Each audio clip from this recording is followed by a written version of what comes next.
आज की खबर की शुरुआत हम एक ऐसे नाम से करने जा रहे हैं जो सिर्फ एक कलाकार नहीं था, एक एहसास था, एक ऐसा चेहरा जिसे देखने के बाद लोगों के दिल धड़कना भूल जाते थे, एक ऐसी मुस्कान जिसने पीढ़ियों को दीवाना बनाया और एक ऐसी पर्सनालिटी जिसने पूरे देश को ये यकीन दिलाया कि खेती बाड़ी करने वाला एक साधारण लड़का भी आसमान की बुलंदियों को छू सकता है। लेकिन आज आज हम उसी शख्स के बारे में बात कर रहे हैं जो अब हमारे बीच नहीं रहा। दोस्तों, हम बात कर रहे हैं फिल्मी दुनिया के ही मैन, बॉलीवुड सुपरस्टार धर्मेंद्र की।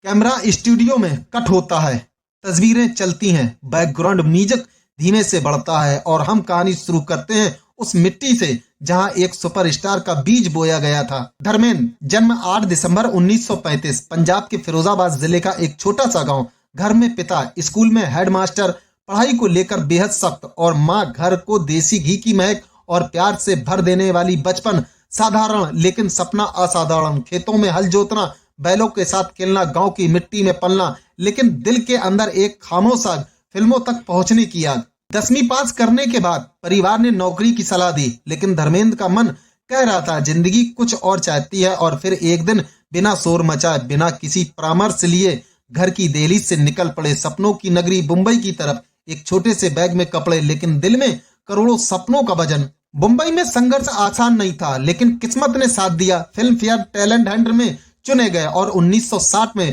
पहली फिल्म रिलीज, दिल भी तेरा हम भी तेरे। बस यहीं से शुरुआत हुई उस सफर की जिसमें आगे चलकर ऊंचाइयां ही ऊंचाइयां थीं। 1966 में रिलीज हुई फूल और पत्थर ने भारत को पहला बिना शर्ट वाला हीरो दिखाया। पूरी इंडस्ट्रीज दंग रह गई। अभिनय भी शानदार, शरीर भी शानदार और पर्सनालिटी ऐसी कि हर कोई दीवाना हो जाए। फिर आई फिल्म आया सावन, झूम के, मेरा गांव मेरा देश, प्रतिज्ञा, सीता और गीता, और फिर वो फिल्म जिसने बॉलीवुड के इतिहास में नाम स्वर्ण अक्षरों में दर्ज कर दिया, 1975 की ब्लॉकबस्टर फिल्म शोले। इस फिल्म में धर्मेंद्र ने वीरू बनकर पूरी दुनिया में बस एक ही मैसेज दिया, असली हीरो ऐसा होता है। लेकिन एक्टिंग ही धर्मेंद्र की पहचान नहीं थी। वो रोमांस के राजा भी रहे, कॉमेडी में भी टाइमिंग की मिसाल रहे, और एक्शन में तो हर कोई कह उठता था ये आदमी नहीं तूफान है। राजेश खन्ना का दौर आया, अमिताभ बच्चन का दौर आया, लेकिन धर्मेंद्र हमेशा धर्मेंद्र ही रहे, सबसे अलग। स्टारडम, शोहरत, पैसा सब मिला, लेकिन असली दिलचस्पी उनके निजी जीवन में भी रही। पहली शादी प्रकाश कौर से, जिनके 2 बेटे हुए, सनी देओल और बॉबी देओल। फिर जिंदगी ने करवट बदली और उनकी मुलाकात हुई ड्रीम गर्ल हेमा मालिनी से, प्यार हुआ। और फिर साल 1980 में उन्होंने इस्लाम कबूल किया, नाम रखा दिलावर खान, और हेमा मालिनी को अपना जीवन साथी बनाया। 2 बेटियां जन्मी और एक बड़ा परिवार बन गया।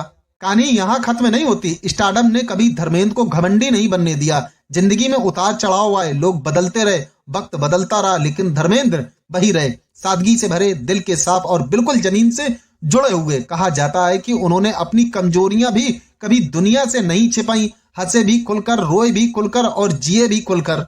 फिल्मों से दूरी की बात भी दर्शक उन्हें भूले नहीं। 2007 में फिर 3 पीढ़ियां एक साथ पर्दे पर देखी, यमला, पगला, दीवाना में खुद धर्मेंद्र, सनी देओल और बॉबी देओल, और 2023 में रॉकी और रानी की प्रेम कहानी। उम्र बढ़ गई थी, लेकिन स्क्रीन पर वही शौहरत, वही मासूम मुस्कान, वही जिंदा दिली। दिन 24 नवंबर 2025, सुबह की वो खबर जिसने करोड़ों दिलों को तोड़ दिया, धर्मेंद्र का निधन। सोशल मीडिया पर लोग उनके पुराने दृश्य, इंटरव्यू, गाने, डायलॉग सब साझा कर रहे हैं। हर कोई बस यही कह रहा है, आज सिर्फ एक स्टार नहीं गया, आज भारत का एक हिस्सा चला गया। कहते हैं कि पर्दे पर जीवंत दिखने वाले लोग असल जिंदगी में भी दिल के करीब होते हैं। धर्मेंद्र ऐसे ही थे, लोगों के दिलों में बसे रहने वाले, बार बार याद किए जाने वाले, और हमेशा मुस्कुराकर याद आ जाने वाले। आज का सवाल सिर्फ इतना नहीं कि धर्मेंद्र कौन थे, सवाल यह है कि क्या कोई और कभी धर्मेंद्र जैसा हो पाएगा। एक पंजाबी किसान के बेटे से सुपरस्टार बनने का सफर और पूरे भारत के दिलों पर राज करने की ताकत। ऐसे लोग सदियों में एक बार पैदा होते हैं। धर्मेंद्र चले गए, लेकिन उनका चेहरा, उनकी आवाज, उनके डायलॉग, उनकी मुस्कान हमेशा जिंदा रहेगी। दोस्तों, अगर धर्मेंद्र आपके भी दिल के करीब रहे हैं, अगर आपने भी उनकी फिल्में देखकर बड़े हुए हैं, अगर आपने भी कभी वीरू को देखकर ताली बजाई है, तो कमेंट में जरूर लिखें लव यू धर्मेंद्र। अगर आपको यह खबर पसंद आई हो तो वीडियो को लाइक करें, शेयर करें, और हाँ, चैनल को जरूर सब्सक्राइब करें।